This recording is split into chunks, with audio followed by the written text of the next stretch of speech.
L'évangile de ce matin nous rappelle ce récit de la tempête apaisée. Vous savez, ces disciples-là, la plupart, c'était des pêcheurs de métier, fait qu'ils étaient habitués d'aller sur l'eau. Et c'est prouvé que le lac de Tibériade, c'est un lac où facilement le vent s'élève, la tempête s'élève. Et on veut nous montrer qu'à partir de cette expérience-là, les disciples ont eu à faire confiance, qu'ils ont eu peur. Ce qui est bon de savoir pour comprendre le message de cet évangile-là, c'est qu'avant de vivre cette tempête-là, ce n'était pas la première rencontre qu'ils faisaient avec Jésus, les disciples. Là. Les disciples avaient vu Jésus depuis un bout de temps.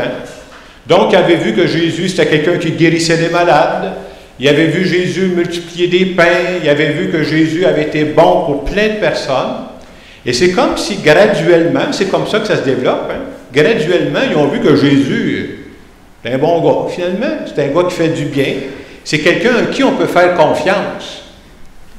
Mais voilà que quand arrive la tempête, qui sont sur le lac, puis l'eau commence à rentrer dans le barque, la première chose qui prend le bord, c'est quoi? C'est la confiance. C'est fini. La peur est arrivée, on oublie tout le reste.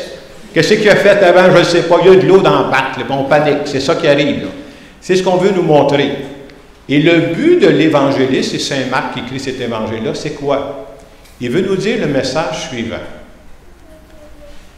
Avoir la foi, c'est pas juste faire confiance que Dieu fait du bien en général dans le monde. J'ai aucune misère avec ça, moi. Dieu fait du bien en général dans le monde. Avoir la foi, c'est beaucoup plus que ça. C'est ça aussi, mais c'est de dire, je crois que Dieu fait du bien dans ma vie à moi. Et même quand ça commence à brasser, même quand la vie n'est pas facile, là. Donc, on veut nous dire justement que les disciples sont en train de vivre cette expérience-là où c'est paniquant. C'est là où il faut développer la confiance. Est-ce que j'ai vraiment confiance en celui qui m'accompagne? Et ce compagnon-là, c'est Dieu. Fin de semaine, c'est le premier dimanche de l'été. Alors, je me suis dit, il faut que je fasse attention pour ne pas les assommer. En été, il faut être plus light un peu. J'ai pensé vous conter une parabole pour montrer justement ce message-là. Le message qui est suivant, c'est de dire, faire confiance, même quand ça commence à bouger dans ma vie, même quand ce n'est pas clair. Alors, la parabole, c'est la parabole d'un funambule. Vous savez, c'est quoi un funambule? Un funambule, c'est quelqu'un qui marche sur un fil de fer. Vous avez peut-être déjà vu ça en spectacle, ils font ça, là. On peut faire ça. Moi, je n'ai pas commencé à faire ça, là, mais on peut faire ça. Vous avez un fil de fer, puis il y a quelqu'un qui marche sur le fil de fer, juste avec ses pieds, puis habituellement, il y a un balancier. Alors, ma parabole commence ceci, il y a le funambule, puis là, il parle, parce que là, il est en haut, là, puis il parle aux spectateurs qui sont là. Avez-vous confiance que je vais marcher sur le fil de fer, je vais me rendre jusqu'à l'autre bout, puis je vais revenir? Les gens répondent, ben oui, on a confiance. Ah ouais, on a confiance en toi, vas-y, il n'y a aucun problème. Ah ouais, il part.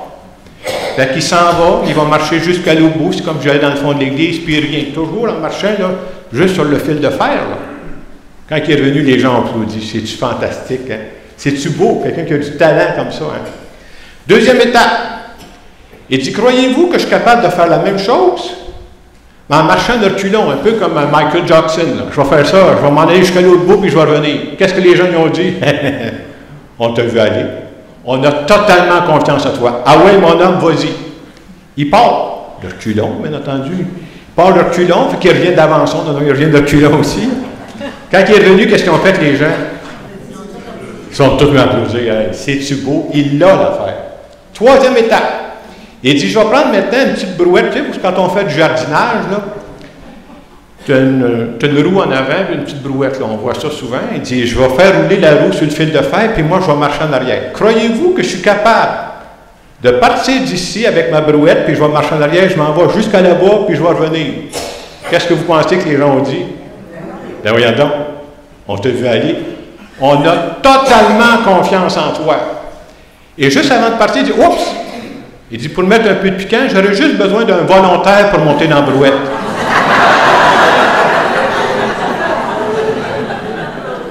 Je ne sais pas pourquoi, mais il s'est fait un grand silence. Il n'y a pas personne qui voulait risquer. Fin de ma parabole. C'est quoi le message que je voudrais qu'on retienne? C'est assez facile de faire confiance que Dieu fait du bien sur la planète en général. Mais avoir la foi, ce n'est pas juste de croire que Dieu fait du bien en général. C'est croire que Dieu fait du bien dans ma vie à moi, pas juste quand ça va bien. Dieu fait du bien dans ma vie, même quand ça commence à brasser, qu'il y a peut-être des vagues qui montent dans ma barque à moi. Ça demande la foi. Et la foi, c'est comme d'autres choses, ça se développe. À travers des expériences qu'on a vues, de plus en plus, ma foi peut grandir.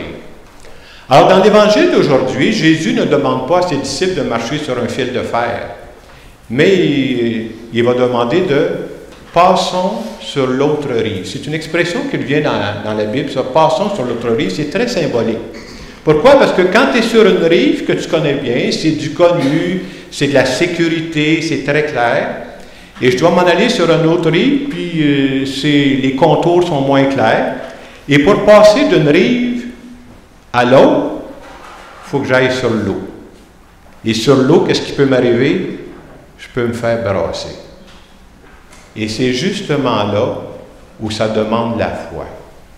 Est-ce que j'accepte de quitter une rive pour aller sur l'autre rive? Est-ce que j'accepte d'aller sur l'eau ou je choisis de faire ce qu'on appelle souvent du copier-coller? Reste sur ta rive puis bouge pas. Alors que la vie, c'est bouger. Alors ça demande, c'est là où ça demande, dans ces situations-là, on a passé d'une rive à l'autre, vous comprendrez que c'est symbolique, hein? Ça demande de faire confiance à la vie, ça demande de faire confiance au Dieu de la vie. Alors je pensais, pour ne pas rester juste d'une rive à l'autre, c'est pas juste de traverser la rivière Richelieu, là, je pensais à une expérience que beaucoup de personnes vont vivre prochainement. Vous savez que demain, c'est la Saint-Jean-Baptiste, et dans une semaine, ça va être le 1er juillet. Vous savez ce que ça veut dire pour beaucoup de personnes au Québec le 1er juillet?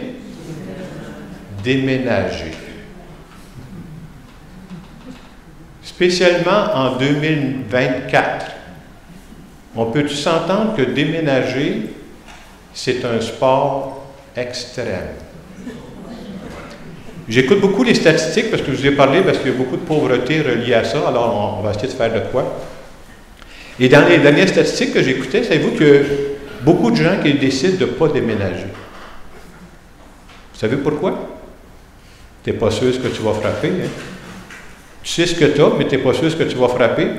Alors, des gens qui disent, peut-être que le loyer ne fait pas leur affaire, mais je ne change pas parce que je ne suis pas sûr que je vais être capable de payer ce qu'ils vont m'offrir, puis qu'est-ce que je vais frapper. Il y a d'autres personnes qui déménagent, vous savez pourquoi? J'ai entendu toutes sortes de situations. Il y a des gens qui ne sont plus capables de faire le paiement à sa maison. Il faut en vendre. En attendant, mais je m'en vais en loyer. Il y a des gens qui déménagent parce qu'ils changent d'emploi. Tu changes d'emploi, là, tu dis, à un moment donné, il faut bien que je me rapproche de ma job. Ça fait partie de la vie. Il y a d'autres personnes qui déménagent parce qu'ils sont dans une étape de leur vie. Moi, on vend notre maison et on s'en va en résidence. Mais dans tous les cas que je viens de vous conter, là, on s'entend-tu que ces gens-là sont en train de vivre une tempête intérieure? Et c'est précisément dans cette situation-là de la vie qu'il leur est demandé de faire confiance à la vie. Parce que c'est pas évident, puis je ne veux pas faire peur à personne, parce que si tu déménages, puis tu as réussi à trouver un loyer qui n'est pas trop cher, je ne veux pas te faire peur, mais ça se peut que tu aies des surprises de l'autre bord quand tu vas arriver dans ton loyer. Là. Peut-être que ce n'est pas aussi beau. Je vais penser à des amis qui ont réservé pour les vacances, puis quand tu arrives là où tu as réservé, c'était pas comme ça la photo des fois. Là. C'est des choses qui peuvent arriver, ça. Alors, faire confiance, ce que je reviens là-dessus, faire confiance dans des situations précises. Peut-être que vous n'êtes pas en train de déménager, moi je ne déménage pas cette année, je suis bien content, là. Mais quand ça arrive, ces choses-là, ça brasse à l'intérieur. Et l'Évangile nous pose aussi cette question-là. Dans ma vie à moi, quand ça commence à brasser, quand il y a des situations qui sont plus difficiles, là, à quoi, à qui je m'accroche? Quand on est tout jeune, j'ai dit ça vraiment, je pense à des jeunes enfants, parce que j'ai travaillé avec des jeunes un peu plus vieux, ça change en cours de route. Là. Mais quand tu as des enfants très très jeunes, ce qui est beau de voir, vous savez à qui ils font confiance au début, eux autres? Bien, ils font confiance à leurs parents. Ma mère est là, mon père est là, il n'y a aucun problème. Peut-être qu'en vieillissant, ils vont changer d'idée, mais au début, prenez ça pendant que ça passe. Là. Ils ont une confiance totale. Un peu comme les gens qui avaient confiance en mon funambule tant qu'ils ne montent pas dans la brouette. Hein? Et nous, quand on avance dans la vie, on devient des adultes. À qui je m'accroche? À quoi je m'accroche? Mais probablement, j'espère que dans votre vie, des personnes en qui vous avez confiance, si on est en couple, mon conjoint, ma conjointe, des amis, des gens de ma famille, mes collègues de travail. Et quand on a la foi, on peut s'accrocher à Dieu. Est-ce que ça veut dire que ça ne brassera pas dans ma vie? Non, non, non, non. Mais de mettre Dieu dans ma vie quand il y a de quoi qui nous énerve, là, je vous annonce que ça va encore vous énerver. Mais de prendre un moment avec Dieu de temps en temps, ouf, ça vient calmer l'affaire. Puis après un bout de temps, les nerfs vont se pogner, là, ça va rebrasser encore. Il faut prendre un moment avec Dieu, ouf, ça va faire du bien. Et de croire en Dieu, avoir la foi en Dieu, c'est de croire que dans cette situation-là qui me dérange, qui m'énerve, Dieu s'intéresse à moi.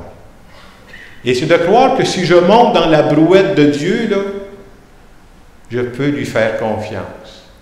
Et non seulement ça, si je m'en vais sur l'autre rive, je ne sais pas exactement ce que je vais trouver sur l'autre rive, mais je crois que sur l'autre rive, il y a quelqu'un qui va m'accompagner.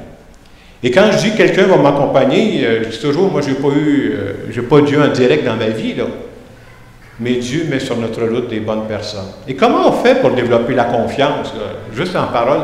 Mais moi, ce qui m'aide beaucoup à développer ma confiance, là, c'est que de temps en temps, de relire ta vie. Quand j'avais tel âge, j'avais besoin de tel type de personnes. Dieu a mis ces bonnes personnes-là sur ma route. À un autre moment de ma vie, j'avais besoin de d'autres types de personnes. Dieu les a mis. Puis à l'âge où je suis rendu aujourd'hui, je crois beaucoup que j'ai encore besoin d'être entouré. Le plus beau cadeau que Dieu me fait, moi j'aime souvent dire, c'est pas mon auto, c'est pas mon ordinateur, ce sont les personnes que Dieu met sur ma route. Et qu'est-ce qui fait qu'on peut développer la confiance? Quand tu vois ça dans ta vie à quelques reprises, bien, tu dis, je ne sais pas ce qui va arriver, mais Dieu qui a mis des personnes va continuer d'en mettre. Ça nous aide à développer ça. En fin de semaine, c'est la fête de la Saint-Jean-Baptiste. J'aimerais dire qu'on veut se rappeler tout ce que nos ancêtres ont fait pour nous. Vous savez, quand on est arrivé au monde, on arrive dans un monde qui existe, nous autres. Là. On prend tout ça. Mais il y en a d'autres qui sont débattus avant nous. Là. Et probablement que les gens qui nous ont précédés, là, on peut penser à nos ancêtres, nos grands-parents, nos arrière-grands-parents. Moi, en tout cas, mes arrière-grands-parents étaient moins équipés que je le suis aujourd'hui. J'ai un beau four micro-ondes chez nous, j'ai un beau petit four. Je ne sais pas toujours quoi faire avec, mais je suis équipé. Mes grands-parents n'avaient pas toujours ça, là. L'autre aspect aussi, pensez-vous sincèrement qu'on est les premiers à faire face à des défis? Pas du tout, là. Ils n'avaient pas les mêmes défis, mais entre autres, en tout cas, je pense à ma famille, mais c'est des gens qui avaient des problèmes financiers, là. C'est-à-dire qu'ils étaient obligés de jouer safe, là. Alors, ces gens-là, qui avaient des défis qui n'est pas les nôtres, ont fait confiance. Et entre autres, ces gens-là, beaucoup ont fait confiance à Dieu. Et ils nous ont légué ça, là. Ils nous ont...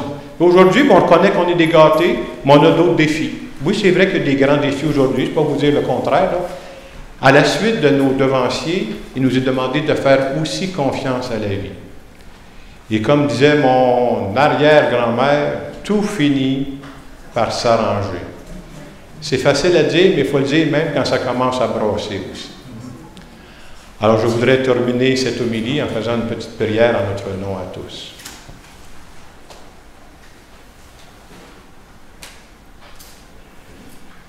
Seigneur Jésus, je veux dire ce matin que je voudrais de plus en plus te faire confiance, pas juste en général, te faire confiance dans les situations de ma vie qui sont des défis dont je ne vois pas tout de suite la solution. Je veux te dire aussi de continuer de mettre dans ma vie les bonnes personnes, parce que quand on est bien entouré, on est capable de faire face à plein de choses. Je veux te dire merci aussi pour nos ancêtres. On va fêter la Saint-Jean-Baptiste demain. Merci pour tout ce qu'ils nous ont apporté. Merci pour la foi qu'ils nous ont transmise. Amen.